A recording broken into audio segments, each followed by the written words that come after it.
Hi everyone, welcome back to my FastAPI tutorial. In this part, we're going to talk about the status code. We ask this question that what is status code? Why we need a status code and how to use status code in FastAPI. Okay, before starting this part, if you don't follow my playlist, you can find file of this tutorial, this part from my FastAPI tutorial repository in GitHub, and you can find related commitment from my comments. Okay, let's start.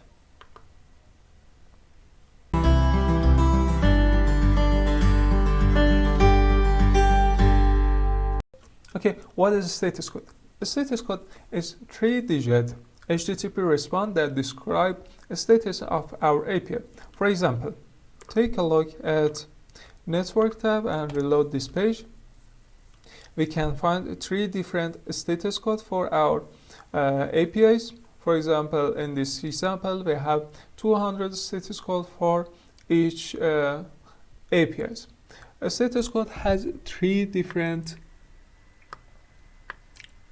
digits. The first digit describes a status of our API.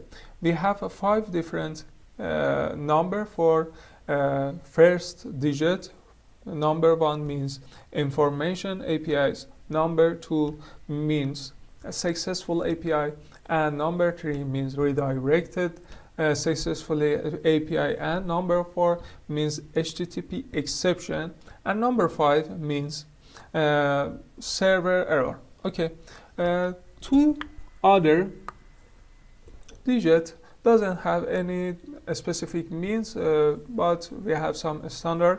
For example, 201 means created successfully API and other. Okay, now we understand what is a status code, and we're gonna to talk about why we use a status code. A status code has a key role on HTTP exception and debugging. For example, if we're gonna to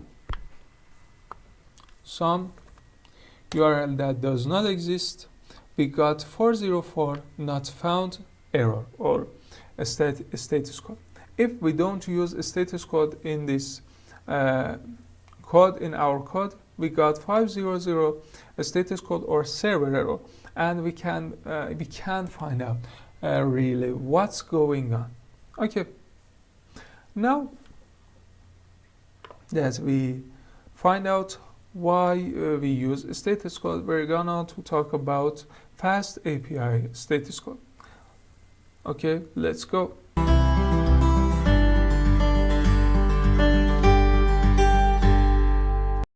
In FastAPI app, we can directly insert our status code. For example, for creating post, we can add a status code directly, for 201. Let's test it. Activate our virtual environment.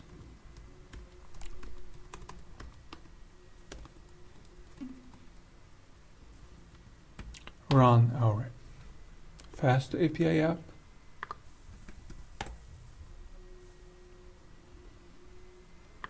Authorize with string and string.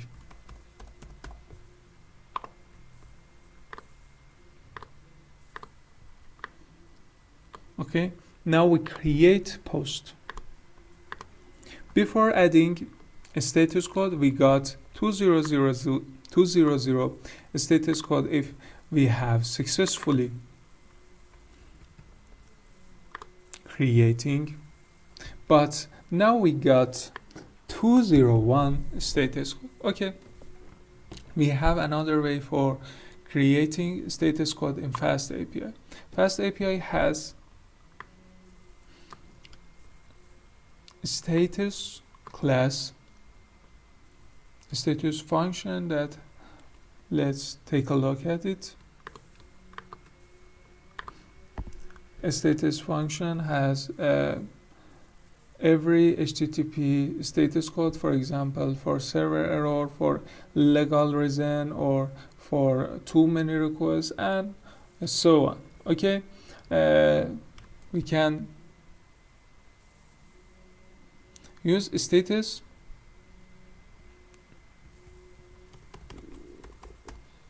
and, for example, create status dot created error.